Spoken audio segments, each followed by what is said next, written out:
Yes, everybody, welcome back to Football United TV. This is United Across the Globe. I'm joined today by a very special guest, Sam from the Absolute Football Podcast, Mr. B from the Man United Agenda, and hopefully, if he gets his Wi-Fi sorted out, TMJ too.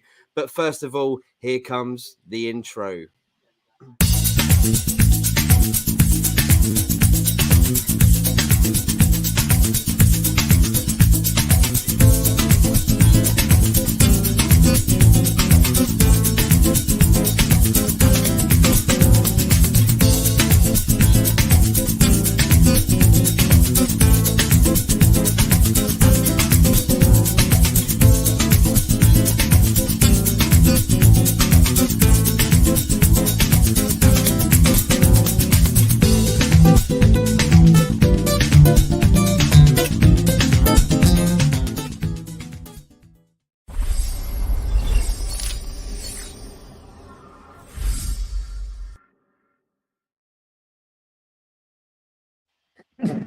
Yes, everybody, welcome back. Welcome back. Mr. B's having some cough troubles there.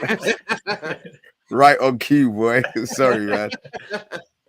I felt like that last night watching the game, mate. Honestly, I didn't know whether to hurl or cry or laugh. But thank you, everybody, for tuning in to United Across the Globe, where we talk all things Man United. I've got Sam from Up the FM Ducks. That is your / name. Absolute Football Podcast, mate. Brilliant channel. How are you doing, bro? Yeah, really well, mate. Really well. Thanks so much for having me on. Really looking forward to it. Football's back, so it's been a lovely summer, but it's nice to have football back, isn't it? It is, yeah. It come really quick as well. I feel like everyone thought like it was so long waiting, and I was like, actually, it was pretty quick. Mr. B from the Man United Agenda, my donut, Padre. How you doing, mate? I'm good, man. I'm good, man. I'm looking forward to the little chit chat. To be fair, I am too, mate. Because obviously I was in your live stream last night watching what we are going to discuss very shortly. I'm trying to bring TMJ in, and there he's gone. He's gone. Before we start, though, I just want to share something with you, everybody. We're in partnership with Galasso Kits. They do retro kits from clubs from all around the world. And if you do watch the Theta show, we did one this Sunday talking about the MLS. There's a promo code in the Theta show, so go check it out if you can, and you'll get a discount on. Look at these wonderful shirts here. Look, Cameroon from 2010. You got Brazil 1986 World Cup training long sleeve. And if you type in that promo, you'll be able to get discounts. So go check out Galasso Kits. Let's start off with our first topic, and we all know what it's going to be. Man United 1, Wolves 0. Onana, lucky escape. Starting off with you, Sam, mate, what did you make of the game, and what did you make about this incident right at the end, which could have cost us the 3 points? It was a real kind of flap. The way I thought best to describe it was, when it's like Christmas and you're excited, it's Christmas and you're waiting for what that present is, and then you open it up and it's like a link set of shower gel and spray. That's it. That's all you've got. You've got some ink, but you've not got a lot. Everything just felt a bit. You've waited so long for this, and I was kind of half an hour in thinking, this isn't a great watch, to be honest. This isn't a great watch. Struggled, didn't we? I thought really, really, really struggled.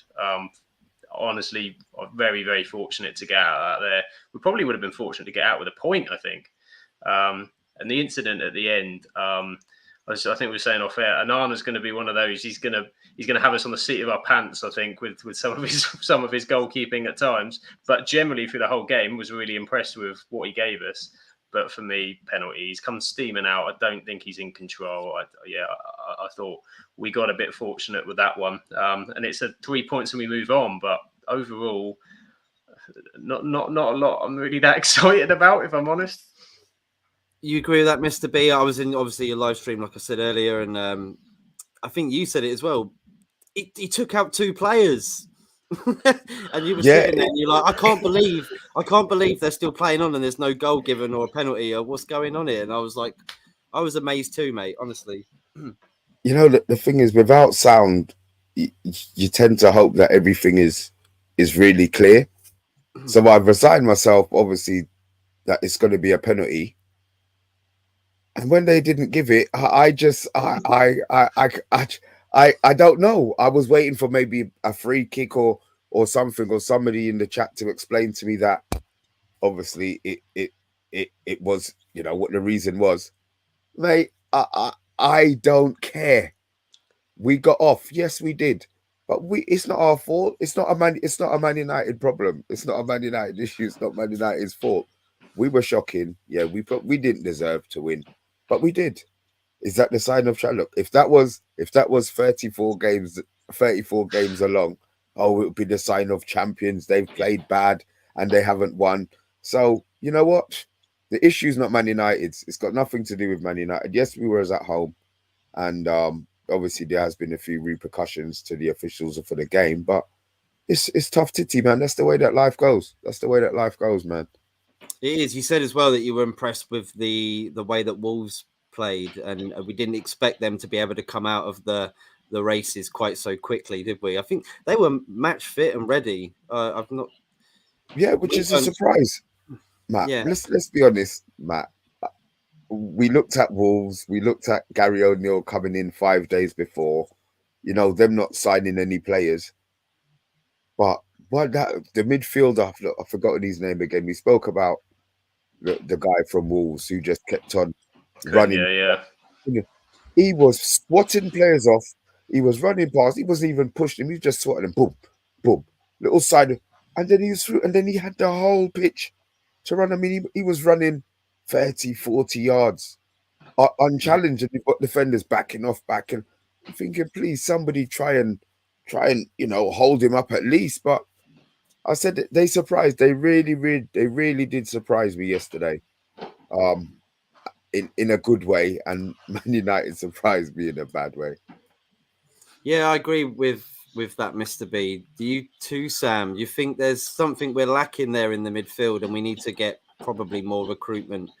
Because I mean, Mount. I'm looking at the stats yesterday as well. Like, I give it time. Of course, it was his first game for Man United in the Premier League. He's just come from Chelsea. It's probably a little bit different and strange to him, but I don't know. I just hope that doesn't happen for the rest of the season. It's worrying. It's the shape for me. The shape was the problem. I get, you know, they were almost trying to play Mount. The position of Mount was almost alongside Fernandes, wasn't it? It was almost like 2 10s. And then you're trying to, but the press wasn't good enough up front. So when they were kind of getting in those areas, and Wolves were very, as we say, Cunha, Pedro Neto was another, very good technically in those tight spaces. So they'd sort of turn us, knock us around. We weren't, we didn't really look sharp at all. And then before we know it, as Mr. B said, they're bang at our defence. I think that was the problem. It just left Casemiro with so much space to, you know, and Casemiro is fantastic technically on the ball, but you've got to have somebody around him. And he looked like he'd been enjoying his holidays a little bit as well, to be fair, yesterday. And we need to sharpen it up. So I do think there's going to be games where we're going to have somebody sitting in. You play Mount and Fernandes like that, and we get cut through. We're going to be sliced open like a tray of oranges. Yeah, we were quite lucky to not actually concede a goal. I think they had over 20 shots compared to our very small amount. But at the end of the day, Mr. B, we played terribly and we got 3 points. That's something to take from this. Is champions do that. When they play badly, they win games. If we would have lost that game, or it'd have been any other team, I think we spoke about it being maybe a Brighton or a Chelsea or maybe even Aston Villa or Newcastle, we would have been dead in the water, right?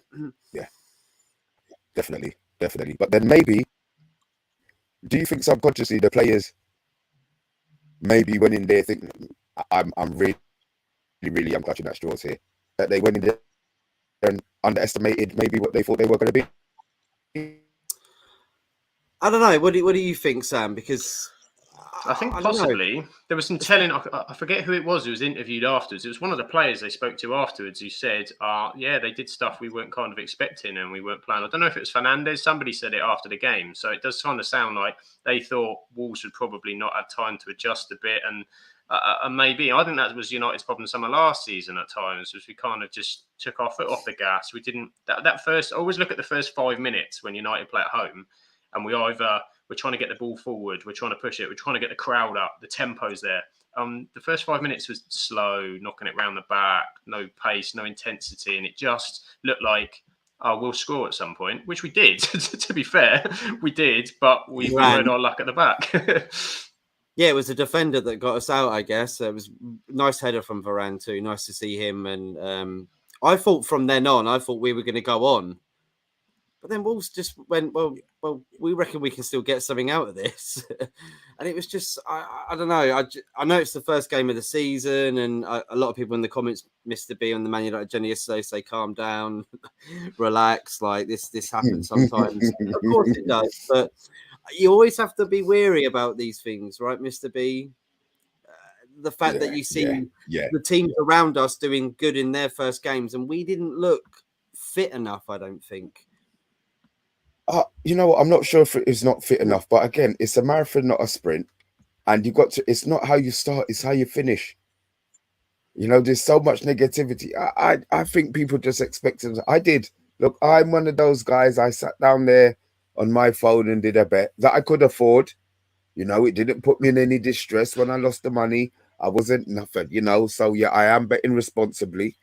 But yeah, I was really expecting more, but you know, we're not ready. We knew in pre-season. Look at us in how higgledy-piggledy and all over the place we were in pre-season. We didn't show any consistency in pre-season, so we're not ready. You know, Arsenal went out there. They don't seem to be ready. Newcastle went out there. Wow, well done, Newcastle. You won 5-1 at home. Yes, I would have rather we won 5-1 like Newcastle, but we know that we've got things to improve on. We've got things to work on. And nobody would have been happy with that. The players, the staff, us as fans, we're not happy. We're just happy that we got out of it with the 3 points. Yeah. I mean, that's it at the end of the day. It was very uneasy on the eye, but at the same time, you can take a lot from that. And hopefully we can learn from our mistakes from that game. The fact that we can't underestimate the other team, and we can't sort of keep to the same strategy, that they're going to stick to their same game plan and they might not change it up, because clearly something happened where, like you said, the players assumed that Wolves were going to play a certain way and they ended up like literally attacking us and going for it. And we were like, hang on a minute. Well, it's the first game of the season. I've just dipped my toes in. Like, you don't need to go at me like this, you know, but yeah, you got to be careful, haven't you? Let's read out some comments then. They've got a Monday in the house. Big up to Monday. I am here for Mr. B and Matty. Big up, guys. Push up the like button. Yes, thank you so much. Hiya, Sam. Big up, lads, from Anthony Herbert there. Big up, Mr. Anthony Herbert. The ref was paid before the game. Ouch. Come on now. No conspiracy theories like that. I've heard too many of those. I saw a picture today, actually. It was, what's his name that's running like VAR? Howard Webb, right? He was like in the restaurant at Old Trafford, like having a joke and a laugh after the game with like a few other officials, and everyone's going, look at them, look at them giving them free dinner, look, after the game, look, throwing away the game, like, and I was like, oh, come on, it's not, come on, like, let's not bring that up now. No pen, no bias. He has to come out and try claim the ball, never intentional. Guys, go right ahead, Mr. B. I agree. Listen. No pen. No pen. It wasn't given. I run a Saturday team. I run a team on a Saturday, and my son is an under 10 who plays football. And I always say to him, we don't have VAR. The referee's decision is final. Now, guess what? The referee made the decision, and VAR made the decision. That's true. As far as I'm concerned, I remember what you said last night. You like, that's a pen. I never said that, Matt. What I said was, it's recorded, Mr. B. You can't go on YouTube and say I never said that. Unbelievable decision, Matt. Unbelievable decision, mate. I still don't understand it. But yeah, look, things happen. I mean, there's going to be explanations to it. Listen. Did they both? You know, he didn't intentionally go to smack him. You know, I mean, he got there a little bit late. Look, I'm in two minds. I wanna be that golden guy, but karma's a bitch, and the season is long, and I don't want to be that guy who comes like, and then somebody says, "Oh, well, did you remember when the beginning of the season when blah blah blah happened?" And they say, what goes around comes around. I'm not sure there's going to be anything as blatant as that, to be fair, but it is what it is. It is what it is. Yeah, it's not about to me, it's not necessarily about the. I'm glad, like I was like, phew, I'm honestly a lucky escape. I'm so happy that it didn't become a penalty. But I look at it at the same time, like you said, I think karma, etc. That hopefully down the line, VAR can sort that out. So if that does ever happen to us, that at least we can get the penalty for it. You know, right, Sam? Yeah, 100%. I mean, I reckon I reckon Onana's disappointed because I reckon he thought I'll give him a penalty and then I'll save it in the last minute. Instant Old Trafford hero. He looked guilty. He was ready for He part looked two. guilty. He was like, I'm saving this penalty anyway, so I might as well tear through these two blokes at the back post and then step up and save it.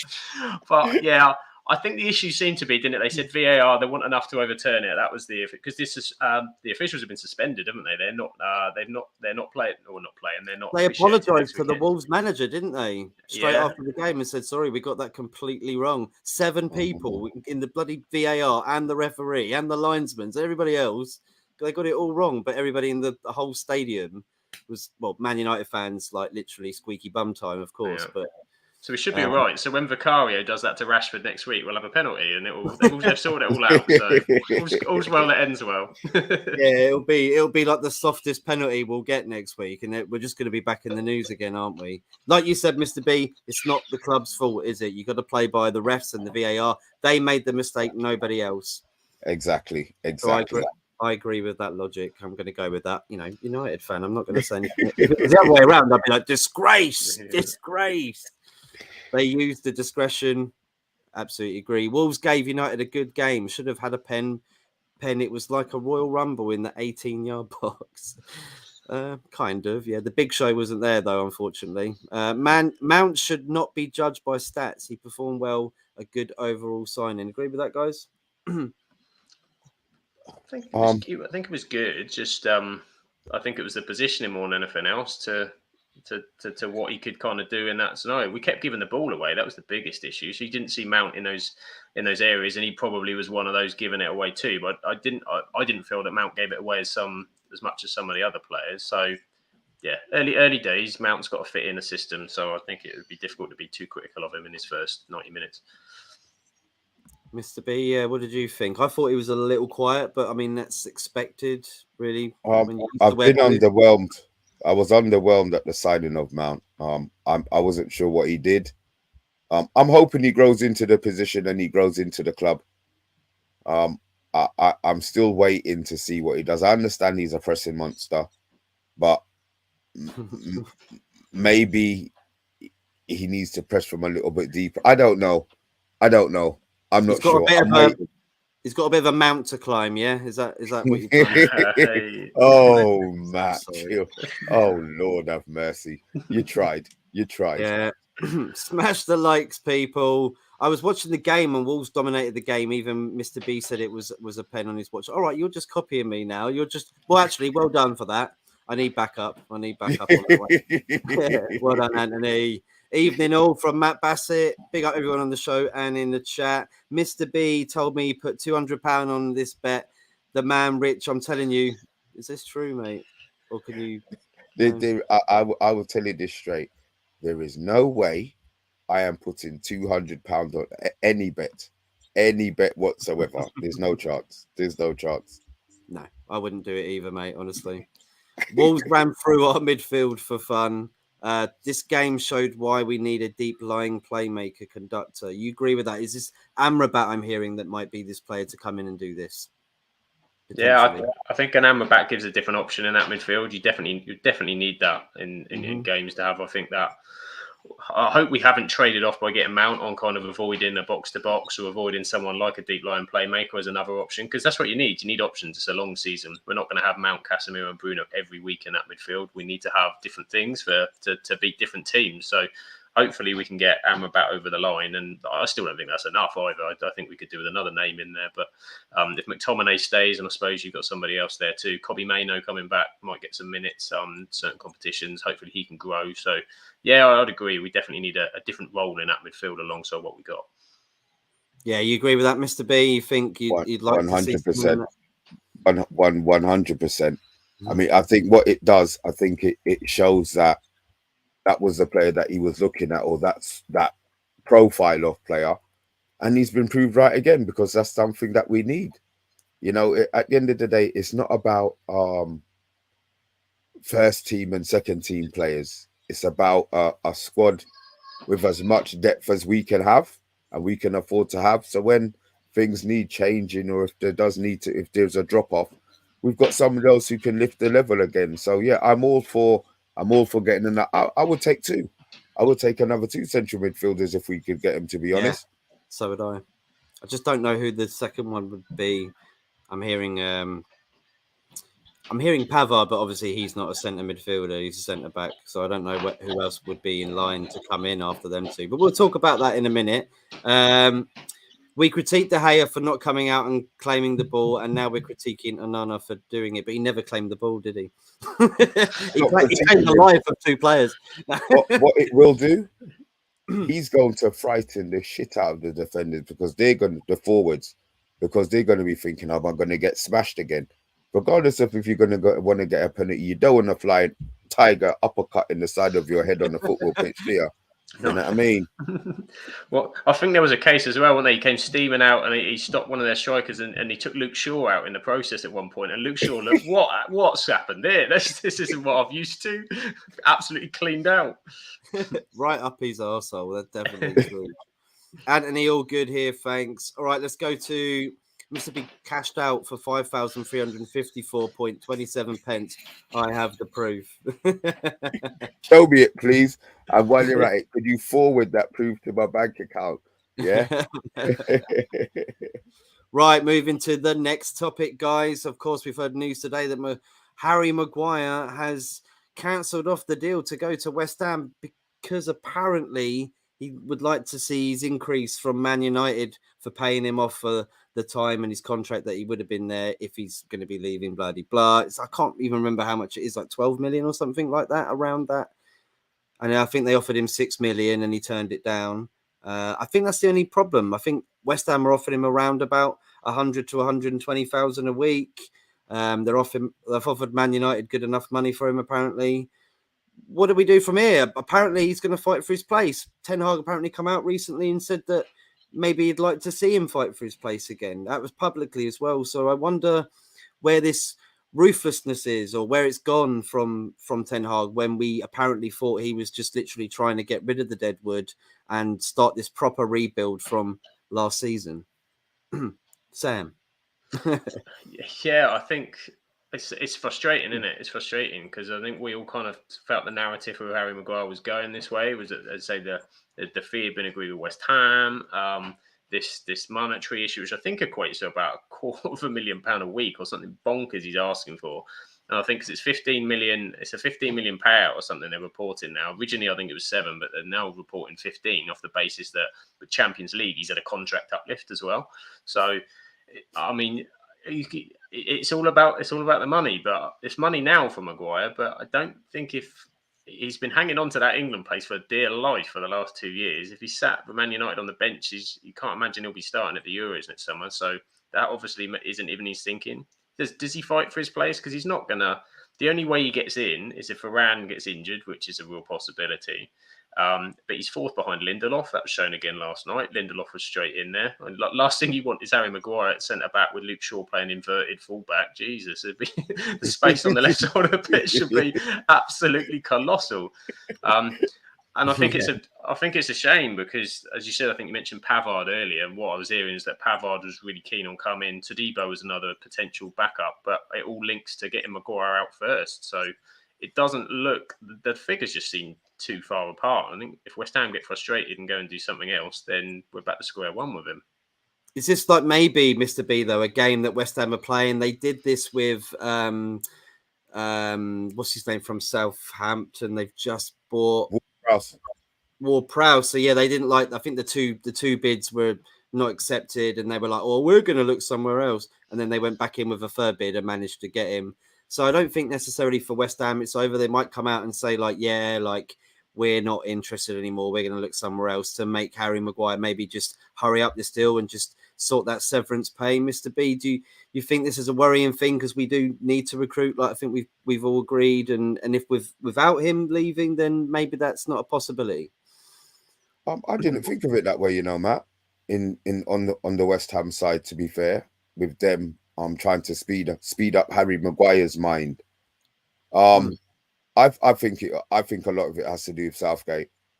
I think if Southgate comes out and says, or privately says to him, mate, you need to be playing first team football or you're not. Didn't he? Yeah, but he hasn't until the squad comes out. Until the squad comes out, the proof is in the pudding. Let's be honest. If the squad comes out, Maguire plays no football. I mean, when's the international break? Two games in September. So he's going to have 2 games in where he's not going to play. He has to not play any minutes of any games that we play. Then he can have the conversation. But then the transfer window's closed, so it's too late. So then I'm more thinking Maguire goes in January on terms that the buy-in club more accept. All right, then you know what? Cool, we're going to pay you 100 grand a week. And then we say to him, well, we're not going to give you the 6 million payoff now because you didn't want it when we did it. But now you want to go, fine, no problem, deal with it. So maybe he's not going to be any more upset than he was last year. If he walks around with his face like shit, we as fans are going to know. And Ten Hag will deal with it internally. So if he doesn't go now, guaranteed he'll be gone in January. And I think the terms that he goes on in January are going to be a lot worse. So you think it's not a good thing for him to even just stay for the half a year? Because he seems to think that he might be able to fight for his place. And we all saw last night that Lindelof was the one to replace Martinez and it wasn't him. So that doesn't look very good. But then Ten Hag did also come out and say, I don't mind him staying and trying to fight for his place, which doesn't really make sense to me. Ten Hag is he said it was he wasn't a penalty yesterday, by the way. So I don't know. See, I called Ollie the best liar. I think Ollie was the best liar because he fooled everybody. Ten Hag's fooling nobody. Oh, I want Ronaldo to stay. Ronaldo's out the door. You know, he says it publicly and we as fans, we're doing this. Yeah. He said it again, he's staying. He said he's staying again. So he's probably not going to ostracize him. But if you're not playing and he doesn't get picked, then it is what it is. He'll have to make that decision. It'd fit West Ham perfectly, wouldn't he? I think even McTominay would, Sam, right? I think a double swoop there. I thought perfect players for West Ham. I'm just trying to sell him now. Look on YouTube. So you'd have to sell me, mate. I'm all in on this deal. I'm all in. No, I think they'd be perfect. Maguire's a centre back for West Ham. I mean, yeah, he's still a Premier League defender with the right kind of team behind him to play. For Harry Maguire, he needs a fresh start, I think. So all of that makes sense if what is driving him is playing football and getting back in and keeping his England place and all of this. But you know, at the minute it's all about money, so that doesn't scream to me that he's that keen on going down to London Stadium. And same with McTominay. McTominay could do a job in that midfield. They've lost Rice, so they need a different dynamic in that midfield too. So they're interesting ones. I mean, 30 million, I think, for Maguire was a really good sort of fee. Was really happy with that. But I think they were trying to hold out a little bit more on McTominay, and that seems to have cooled off, done it. But let's just get one of them. let's get one of the deals done. Let's get the Maguire one, and then we'll see where we're at. We can sort out who we want to replace him with, right? And that could be apparently, is it Pavard? Pavard, yeah. Can I ask you, what do you have a preference, Pavard or Todibo? I mean, would you prefer one or the other, or would you prefer Pavard, more experienced, Todibo, younger, maybe higher ceiling? What do you feel about? Sorry, questioning you guys. What do you reckon? I'll go Sam. Go on, yeah. Shout it out first. I've got my answer. The thing I like about Pavard is there's a bit of flexibility across the back line, is that we can move him into different positions, and I do think that might give us a different option, particularly if he wants to play like a 3, if he wants to mix things up and he wants to. So I think it depends on how Ten Hag's looking long term, how that formation, that back line is looking out. I think Pavard gives you the option, but I'm looking at Varane going, we need a plan there, don't we? We need a plan. Varane's not hanging around forever. He's very injury prone as it is, so you're gonna lose him. So I think it comes down to a question of, is versatility more important, or is the understudy for Varane more important? And I'd probably lean towards the latter, actually, because we do I don't think a fullback we're kind of sorted, particularly on the right side. And I think long term they'll still do something else. So I'd Do go for you? possibly Tadibo. I think long term they will. Yeah, I think they're sticking with it because they don't seem if they can't pick between Wan-Bissaka or Dalot. That tells me they don't have their man. Do you know what I mean? He So you started Wan-Bissaka today, but will we so play you him in feel 3 that months? the Wan-Bissaka contract renewal decision's wrong? I think they've locked him down because they've got caught on a number of long contracts as well. I think they feel that if they want to move him on, then they can do him for a fee. But I think they're also not set on their right back either. So I think they've got Yeah. Dalot going forward. They've got Wan-Bissaka defensively, and there's a place for both. But I think ideally Ten Hag wants somebody with both of those. And I think Wan-Bissaka's improving attacking, and I think Dalot's Right. improving defensive. And he's also hoping maybe one of them shines through and says, "I'm your guy." And then they're the one that stays and the other one's out the door. But I think this is like a 2-season. This was the same last season, wasn't it, really, with those two? I noticed that Wan-Bissaka yesterday was playing a little bit more forward than usual, and he was actually trying to make 1-2 runs, to cross it in. And I haven't seen that quite from him. And I think the reason why he might want to keep Wan-Bissaka is he might want to get a replacement in who can push up more forward. But he has that option of a player like Wan-Bissaka who would probably be happy to sit on the bench for Man United, come on at the 60th, 70th minute when we're playing a team that are pressing so hard on that side, and he has to be the type of player to just hold it and keep, And he can pocket a winger, can't he? We've seen it in the past. He's pocketed some very top, he's really good. Sterling when they were absolutely on it. And one of the best defensively. Honestly, he's really good defensively sometimes. Like you think one-on-one, he's like a kind of Kyle Walker, but going forward, he's not. That's the problem we have is the fact that we want to play such a high line with Man United, and he's not quite used to that from coming out of Crystal Palace, where he's always been back trying to palm off people like Ronaldo and other wingers in the Premier League in recent years. So yeah, he's got to go, and Maguire. Simple as, and not in a horrible way. You think he's deserved the criticism that he's had over the years, Mr. B? He had up until what year did we do the Euro? What year did we do the Europa under Ollie, and we lost? 18 was it? Right. So up until that final, No. I thought Maguire was good because when he didn't pick, when he wasn't picked, I was gutted that he wasn't picked for the final. Was he injured, sent off? Was he banned? Whatever he was unavailable for the final. And I actually thought, we're going to be playing blah, blah, blah. And the ball went over by and it kind of, not going to say that's what I had in my head, but I thought if Maguire was playing, that ball, he's knocking that header away. So up until then, I thought he was a decent player. And then it's the errors. You'll accept a bad performance, but if every bad performance you have or every error you make is costing a goal, which maybe it wasn't statistically, but that's what it seems like. As soon as Maguire picked up, the whole back line got nervous. When he didn't play, Lindelof didn't look like such a bad player. De Gea didn't look like such a bad player. Shaw didn't look like, well, yeah, okay. At that time, Shaw probably wasn't on the best of form. Let's be honest. Yeah. So I just think that he probably made players around him feel really, really nervous.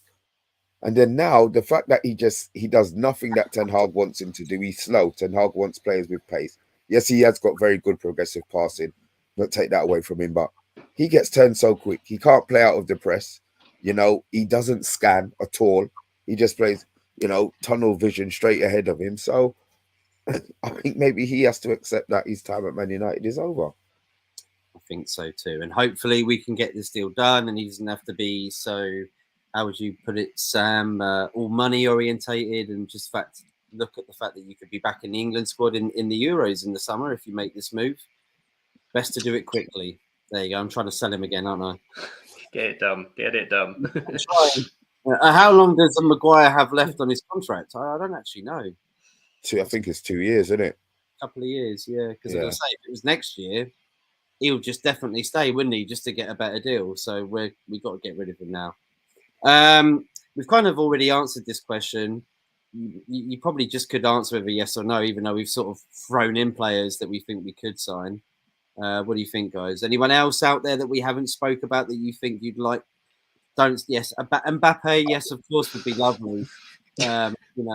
Mixed with a little bit of Cafu, we could bring him back and bring him to his prime. Yeah.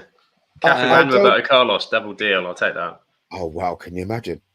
Yeah, but could they play? Could they play the system that Ten Hag wants them to play? Aha! I'd love to find out. Yes, I would. I bloody hell. Ten Hag, like, just go play any system. Just Roberto We Carlos, need to do that free kick that you did in La Tournois and just.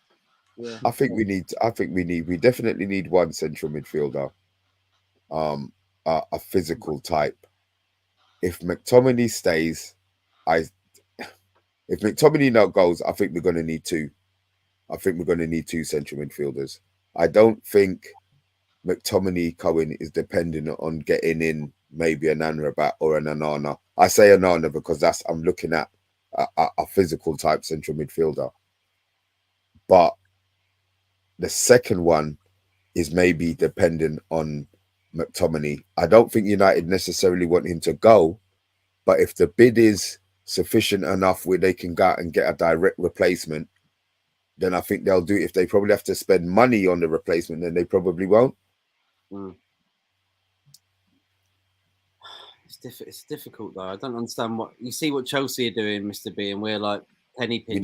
We're shopping in a completely different market at the moment. We're on a bring and buy sale at the moment, and car boot and shopping, and they're just going out there and doing the madness.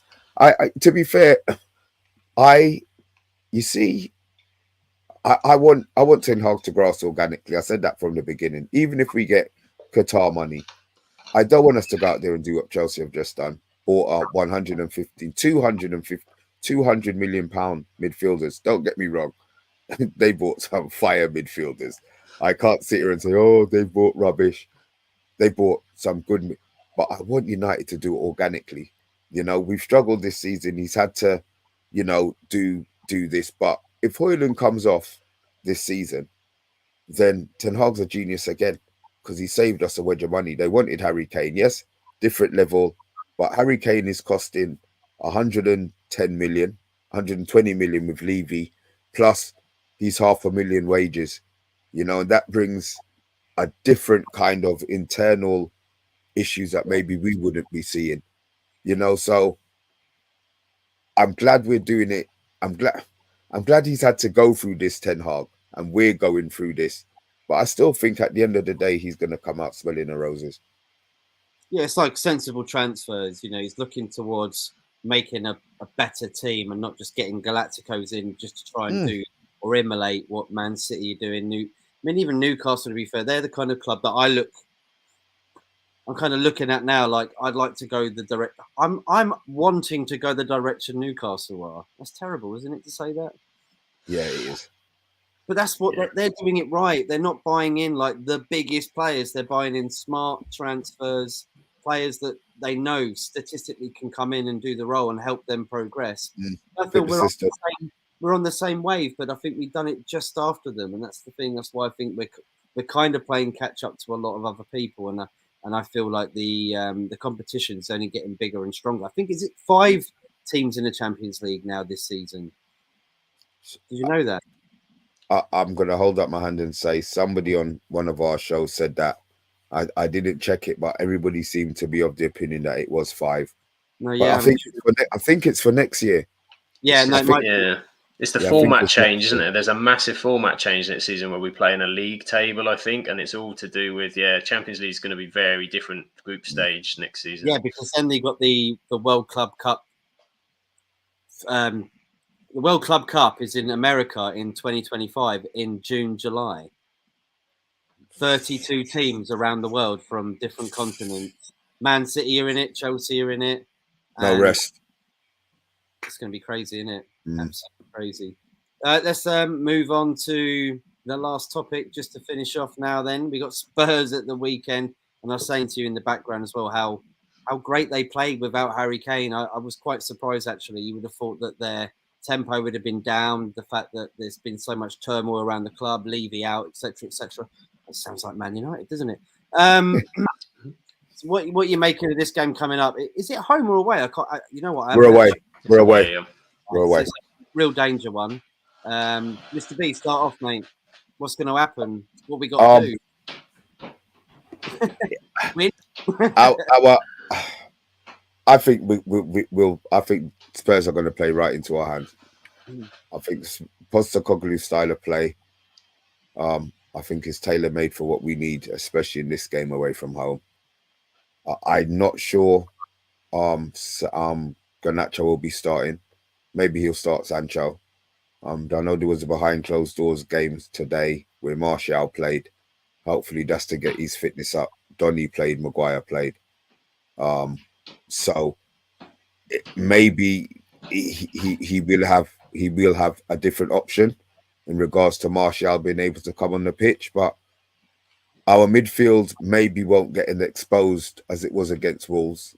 I think Spurs have got a style, or Postecoglou's got a style that maybe the club can go back and assess. Where I think with O'Neill, you couldn't really assess what Bournemouth did last season. I think they've had the first game, they've had pre-season, and they've had all his 2 years at Celtic where they can maybe work out certain things that he's going to do. But I'm confident of the Spurs game. I'm not confident of a big win. I'm confident that we'll score. And I think we probably will score more than Spurs, to be fair. I bloody hope so. I hope it's not we score but end up like Aston Villa, Mr. B. Oh, don't. They scored on Saturday. I'll go that route, of course, at the Tottenham Hotspur Stadium. What are you thinking then, Sam, mate? And, you know, as Mr. B was saying about Postecoglou, like being able to figure out, you know, his success at Celtic and the fact that he managed in Asia as well. And he seems to have a really good connection with Korean players. So that's why him and Son are getting on so well. And he's going to try and play him in a different position because Kane's not there now. And him and Richarlison are the main two. I mean, worried at all, or you think we'll learn from the last game? I think the point Mr. B was made was good about Postecoglou. Right? The way he set up for Spurs was the same as he's a similar sort of way it is at Celtic. So there is a pattern. There's something that can be followed. that Ten Hag can look at. I mean, I think our main joy, because Tottenham's defense is still not right. It's still not right. There's some trash there. I mean, the new guy from Holland, he looks fairly good. Van der Veen, yeah, one own goal and his name already. He came on for Romero, didn't he? Romero had a great start, and yeah, Tottenham about the back, and I think the inverted fullbacks help us because there'll be so much space on the width. It'll be difficult. The midfield will have to be better because they will be playing more players in there. Basuma got on the ball a lot, so we're going to have to deal with that. But I think that's where the space is, and that should be where we're strong. It wasn't where we were strong the other night, and that's why I think it would be important if we can get Rashford back on that left. Running at Dyer one-on-one into that box is just an absolute truth. You know, that's what he'll be licking his lips over all week, hoping for that. The same thing, I can't see that suddenly we're going to flip and turn out something phenomenal. I mean, I know last season, looking back at the start, we had Brighton with the horror show at Brentford, and then we beat Liverpool at Old Trafford. Yeah. And the jump in performance from Brentford to Liverpool was huge. So I suppose that's something we can hope. So yeah, I mean, look, if you think about it, we had a break as well, though. Remember, he had that period where I think it was like a 7-day lockdown, 8 days. Yeah. You didn't hear anything from United. You didn't hear. There was nothing came out. It was just everybody was shitting themselves playing Liverpool. They're going to batter us. And then he just kept everything hush, hush, hush. And then we just went out there and bang. And then from then, you're right. That was the catalyst for us doing what we did for the rest of the season. Yeah. If you had to, sorry, Sam, continue. Yes, and that's what I'm hoping for Spurs. It just takes one performance to spark. You know, we're one game in, suddenly we beat Spurs, and then people start talking a little bit differently. And Spurs in time is not, you know, we've not always had the greatest record in recent years. It used to be a haven for us. I mean, God, at least I love going to Spurs. You're guaranteed 3 points. But in recent years, then I'm positive. I'm feeling positive we can go and we can get a result there. But same thing as Mr. B. We're not going to turn them over, I don't think. Sam, even when we're 3-0 down, we managed to get a result there. I don't know if you guys remember that result. Laurent Blanc, Sabre Veron, yeah, easy. Brilliant days, didn't they? Eh? Let's get back to those days. So if you could put a prediction of score on it, I know it's very difficult. Mr. B, starting with you. What do you think it might be? I'll go 2-1. I think they probably will score at home. I think we'll catch them a couple on the break. So yeah, I'll go 2-1. Yeah, 2-1. What about you, Sam? I'm sitting on the same fence. To be honest, 2-1. I do think we can concede. I think they will pile on at some point and we'll concede, but we're scoring at least one there, and I can see us catching them late on as well. So yeah, 2-1, but we might go behind. I'm going to say 3-2, Man United. There you go. It's going to be close. I think there's going to be a lot more goals. I think Ten Hag's going to put the anticipation on the players a bit more high up, and I think they need to get more goals than just Varane scoring a header. And I hope to see that, and I hope to see the high intensity as well. So 3-2 from me. So we're all saying at least by 1 goal. So that's cool. Yeah. Thank you everybody for tuning in today. Smash a like, share, subscribe if you can, and yeah, it's been brilliant. Starting off with you, Sam. Where can we find you, mate? Sorry, I'm trying to find out where the solo. There we go. Put you on solo, mate. Where can we find you? So you can find me. My handle's up the FM Ducks. You can find me on Twitter, on TikTok, all the socials. I do have a website where I do a bit of sort of analysis, look at football shirts. But you can also find me most often on the Absolute Football podcast. We record on Mondays live. We go across the whole Premier League weekend, and we just started a lower league show on a Thursday as well. So there's guest episodes. We're recording with Matt Jarvis next to West Ham, so that episode will be out in a week or so. So Absolute Football podcast on YouTube. Go and follow us there. That would be fantastic. Awesome, mate. Nice one. That's cool. I love the show. I love the channel as well, mate. Really good channel indeed. Cheers, mate. Thank you. And last but not least, Mr. B from the Man United Agenda. Yeah, you could. Where can you find me? You can find me on the agenda, on the Man United Agenda on Twitter, Instagram, TikTok, which is very, very quiet. Twitch, we're on as well. I'm on obviously the YouTube channel. You can follow me, Mr. B, on Twitter. I am on Instagram, but it's private, so you lot can get stuffed with that. But I'm apart from that, I'm about, man. Just hit me up. I said Matt's here. If you need to get in contact with me through Matt, you can do that as well. So yeah, cheers. Thanks for having me on, Matt, man. Mate, Mr. B, thank you once again, and Sam as well. And please go check out Absolute Football Podcast and the Man United Agenda, both favourite channels of mine. And please check us out as well, Twitter, Instagram, and on here, Football United TV. And we will just read out final last comments. Great show. Just followed Sam on TikTok. Great show. I followed you yesterday on Twitter. Too, man, yeah. And Anthony's here to ruin it. I'm going for a 1-0 United. Oh, he's saying United are going to win. Okay, against Spurs. Okay, fair enough, mate. Thank you, Anthony. Take care, everybody. Have a brilliant rest of your week, and we'll see you next Monday for the United Across the Globe. Ciao.